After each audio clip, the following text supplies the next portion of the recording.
burst of a westerly wind after a long easterly one, there are sometimes 200 or 300 ships turning to windward in and sailing out of that harbour in one tide. The sight of so many ships passing and crossing each other in so little time and room by their dexterous management is said to have made a travelling French gentleman of rank to hold up his hands and exclaim that it was there France was conquered. The entrance into the harbour being very narrow, with dangerous rocks on one side and a steep sandbank on the other, with a hard shoal bar across, where the waves of the sea run frequently very high. The hard shoal bar across. The waves of the sea frequently run very high.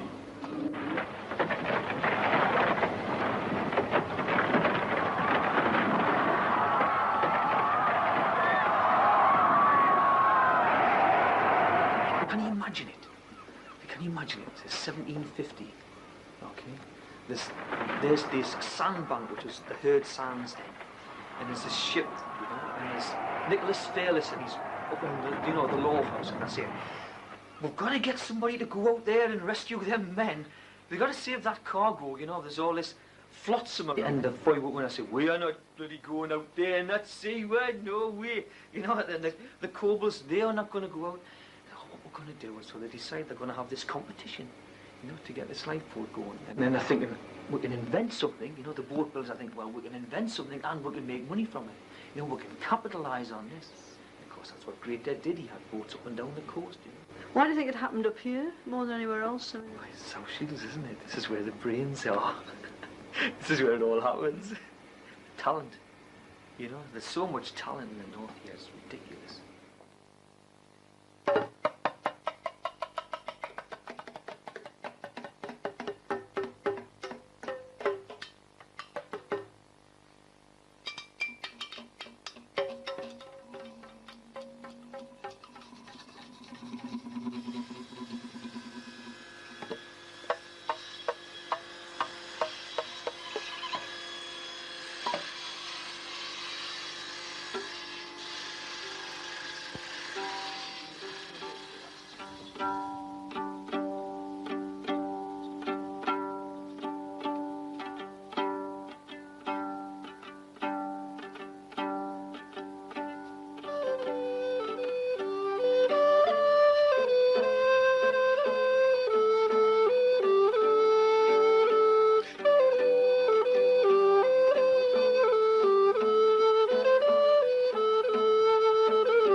very much exploring it's about 30 feet or more. Huge thing. Just stand that down. Relax. Headwood's the apron. The stem, which we laminate now. In days gone by, it would be got out of a solid piece of wood or a natural crook, the bend of the tree.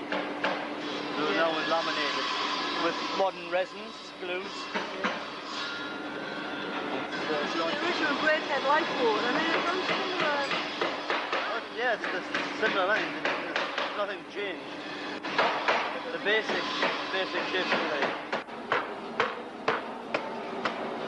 It's so precise, isn't it? Such a big chunk of metal. It's the balance of it as well. Is that what the arm resting on the knee.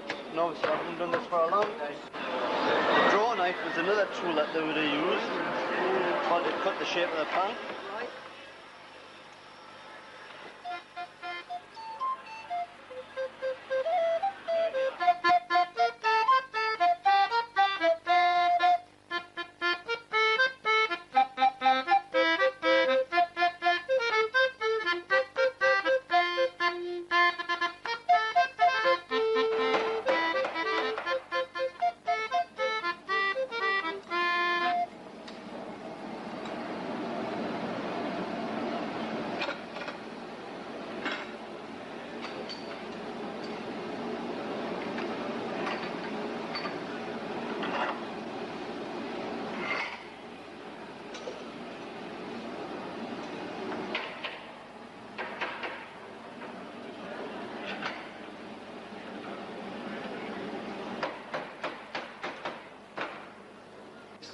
basic toolkit that is. What I tend to have is broken file drawer or little tool clamps where what I'll do is I'll grind them up or file them up to do particular jobs, you know. I think they were used on the lifeboat. No, they used to be. They're the old wooden ones. Same principle, yeah. How long does it take me to walk under? I'm still learning after 20 years, you know.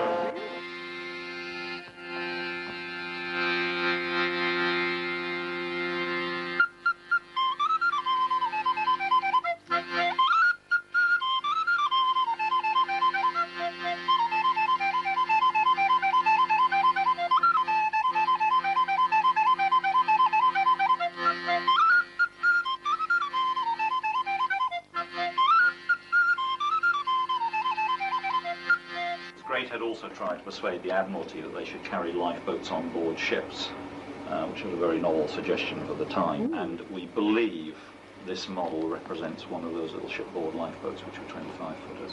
What's sort of special about it to you, Bob, you know, as a model maker, sort of what? Well, I know what's involved in building a model that small and of that particular timber, boxwood, and that is beautiful. This is a recorder made out of boxwood. There's a very long tradition of making recorders out of boxwood because it's got remarkable properties of constancy. It doesn't shrink or expand, and therefore the pitch remains the same. It's pretty stable, actually. I would say it's got quite good return. It goes to about 110 degrees. But now we've cheated here, you see. What we've done, we've turned it into a proper self-writer, so that when it goes upside down, it does.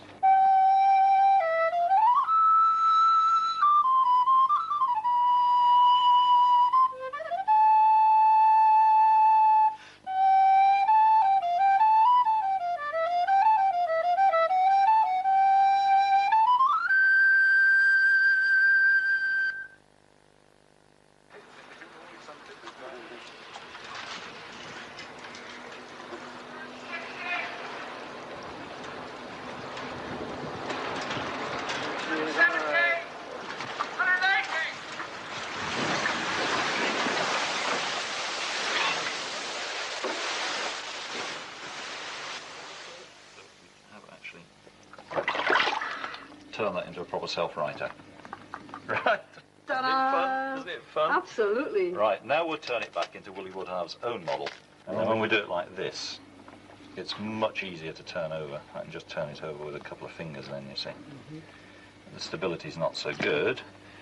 And when it gets upside down, it stays upside down with a bit of wave action. Right, it'll turn itself back. This is what the lifeboats would actually have looked like. You know the Zetland, you can see exactly the similarity.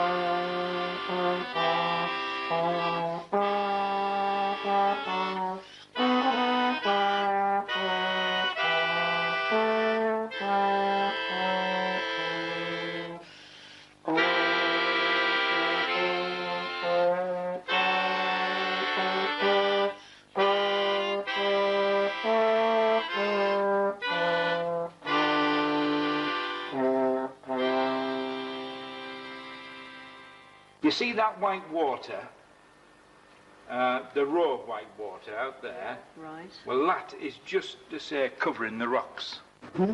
And ships used to get jammed up. Going into Tees Mouth, you say, the fellow would think it was, you know, those lights on here and lights in the high street. That's right. I mean, I can remember them coming in. Yeah.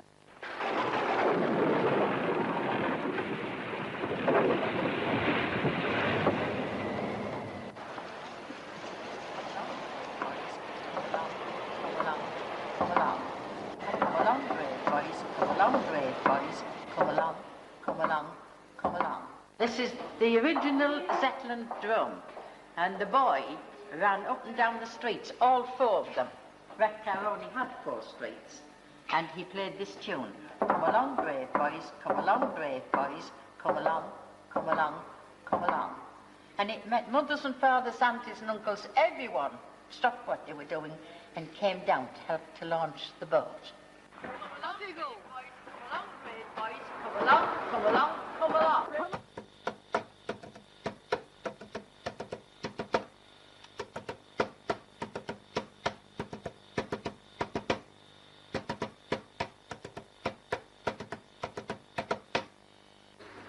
The boat was never turned round at sea. The oarsmen turned round on the seats and rowed the other way to bring it back. So they never knew which was port and which was starboard. So the coxswain had to say, pull on the blues, back on the whites. And they just had to look down and see which oar they had in their hand and knew which way to go.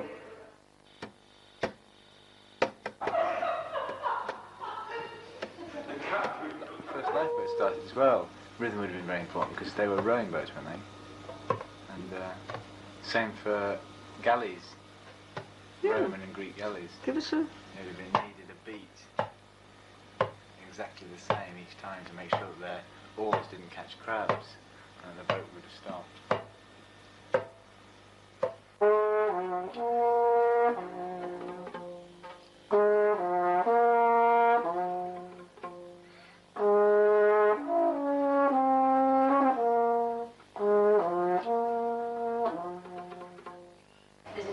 Never went out to carry passengers, never went out fishing, never went out to take people. The only time it went out is if someone was drowning, shouting, help, help. And that's why we call it a lifeboat. It used to be my job when I was on the lifeboats, fixing up this and fighting the rockets. Yeah. Wow. That's one of the rockets that's actually saved 3 people, that one. So you put the rocket in the end of the gun there, and then you attach the light line to it, and you snap the barrel open, and put a cartridge in, clip it back up, and then you're ready to fire it, and you fire it from the hips like that, so that it doesn't burn you when it's discharged.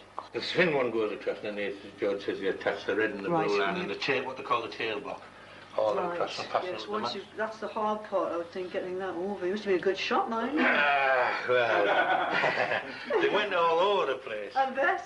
Mind you, ships are usually big targets. You got to within 100 yards of them. Yes. But when you fired the rocket, they went, especially in a wind, and they were going all over. Yeah. And with a bit of luck, you got it between the masts.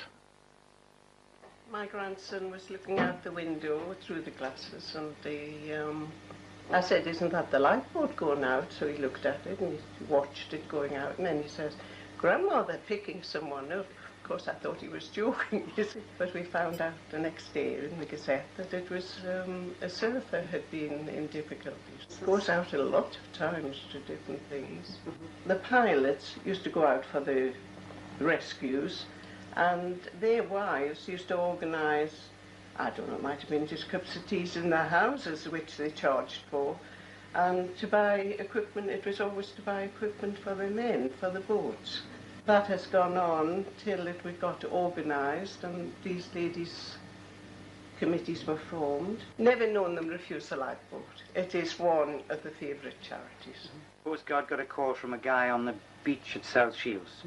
He's been watching his friend sailing his surfboard, and he'd gone out, he was about a mile, he was almost beyond seeing, and he was waving, so he wasn't too happy. How much time has passed since the guy was first seen to be waving? How long did it take so-and-so to get up the beach? Got to speak back to the Coast Guard and tell them, ask them to page a variable system, whether they want the big boat or the little boat. And so they press pages, and there should be about 17 pages go off. That's just a test, but it goes on much longer than that. We have an offshore lifeboat, which is a 52-foot Arran, and we have an inshore lifeboat, which is a D-class, similar to the Blue Peter boats that you've seen so much of on television. They're all volunteers. The mechanic is a full-time man. The mechanic's here every day, and he runs the engines every day, and he checks the equipment, not all of it, but on a weekly basis he will go through all the gear on the boat. Basic switches, for extractor fans, for the engine rooms, for the tiller flat, for the fore cabin, just basic stuff, you know. Start and stop buttons, which are up here. Right. Two for each, you know, one for each engine, rather. Right. And that's basically it there. So you've got two engines? Yeah, there's two engines. Oh, that is the kettle. That is the kettle. If the kettle doesn't work, we don't go to see. It could take you a quarter of an hour, 20 minutes to walk from, in bad weather, to walk from the aft end of the wheelhouse to the fore end. Just taking each wave as it comes, taking your chance, grabbing on, you can take two forward and you can go back four. We exercise perhaps once every week during the summer, and we also exercise once every 4 to 6 weeks during the winter.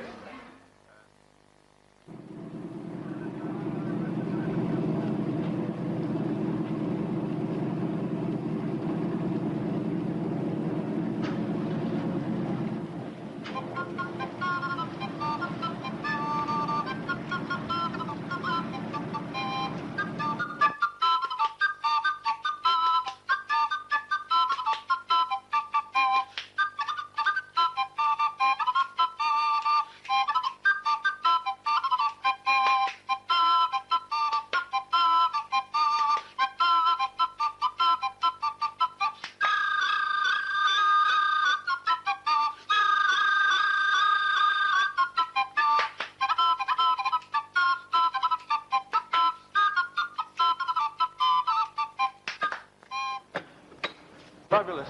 It's an evolutionary thing, this. Yes, it's fine service. Oh, it's interesting. And voluntary, that is a good thing when you do this. Oh yeah, for the love of it. For the value of it.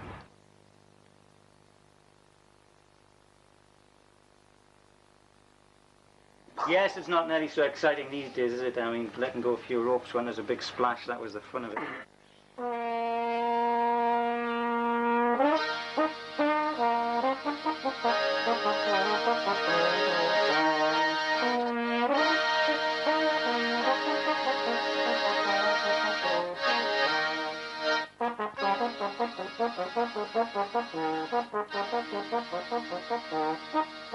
So we planned a series of education activities to link in with the Lifeboat exhibition. So we've got community artists coming in, we've got seascape painting courses, we've got science project work with boat building and experiments. We've got junk model building. We've got singing, folk evenings, shanty singers, cloggies doing sea dances.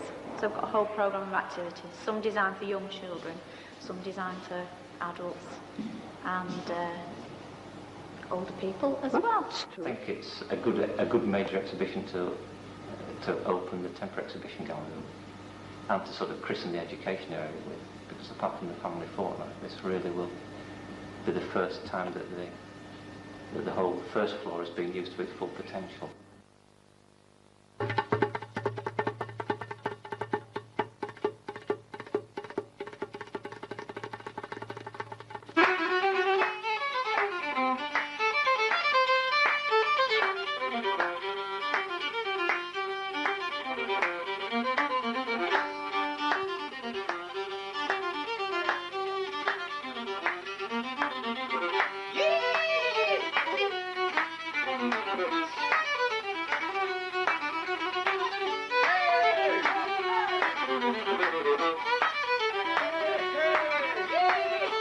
He looks like he's thinking, doesn't he? What do you think he's thinking there? To make it bigger.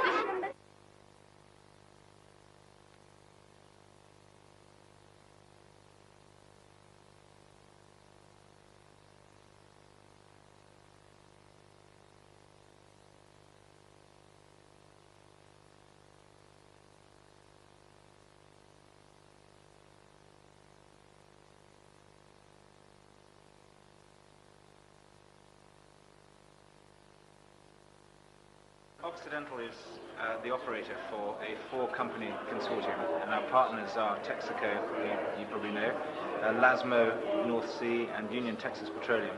And together we explore for and produce oil and gas from the North Sea. And because of that environment, we've had very much a dedication to maritime safety, and we've had a very strong support provided by us for the RNLI. And in addition to that, we have placed 2 very big contracts with Press Offshore. Because of that involvement, it's very appropriate that we've supported this exhibition.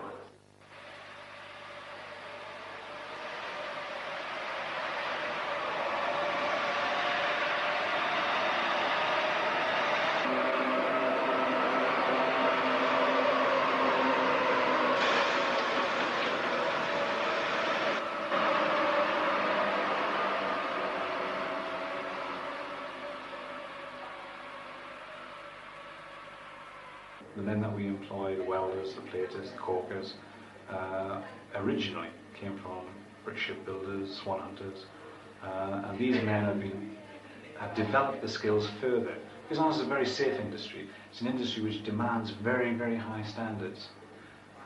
And those men perhaps haven't been working in the shipbuilding industry now for 10 years, but they are working to a standard very, very close to the nuclear industry standard. In fact, exactly the same. Because the platforms that they manufacture, unlike a ship which can be brought in every few years for a refit, a platform cannot. It's fixed in the North Sea. The platform has got to survive at least 25 years. Actually, going back to the lifeboats, we're talking about the development of the lifeboat. In fact, our industry has actually added some impetus into the design of lifeboats. That lifeboat has been designed to be a free-fall lifeboat. You must bear in mind that the platforms that the men work on in the North Sea are perhaps, well, they are designed to be 100 foot above the waves because they're designed to withstand the 1 in 100 years wave, which is a minimum of 100 foot.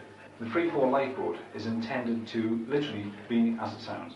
The men get into the lifeboat's dropped free-fall from the platform deck into the sea, 100 foot. And it has been designed such that the men will survive.